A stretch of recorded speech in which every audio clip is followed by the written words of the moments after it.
На этих 16 гектарах вспаханной земли в скором времени появится фруктовый сад. Здесь будут высажены яблоневые, грушевые, черешневые, сливовые деревья, а также планируется разбить небольшой виноградник. Всего около 15 тысяч саженцев. Для маленького села это станет большим подспорьем. Вместе с закладкой фруктовых садов в населенном пункте появятся десятки новых рабочих мест. Сейчас здесь ведутся работы по подводке инженерных коммуникаций.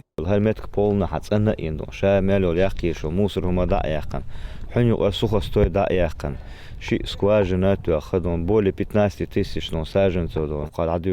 Помимо этого, в Комсомольском реализуется еще 2 инвестиционных проекта. Один из них – строительство этого торгового центра. Здесь будут трудоустроены 28 человек. Двухэтажное здание планируется сдать к концу этого года. А пока здесь идет расчистка территории под будущую парковку.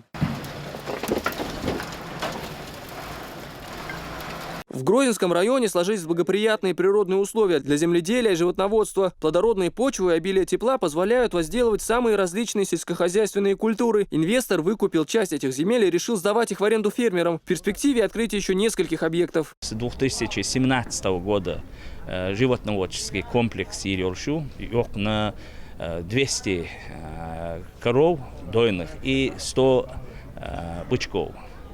И комплекс Ирёлшу. И холодильные камеры, холодильные установки на 1000 тонн. Что касается фруктового сада, то плоды этой работы можно будет попробовать уже летом. Собранный урожай планируется реализовывать как на сельских рынках, так и по всей республике. Инвесторы рассчитывают, что экологически чистый продукт, выращенный в Комсомольском, будет пользоваться большим спросом во всем регионе. Асан Эльбукаев, Мурад Эльбукаев, Зелимхан Закаев. Новости.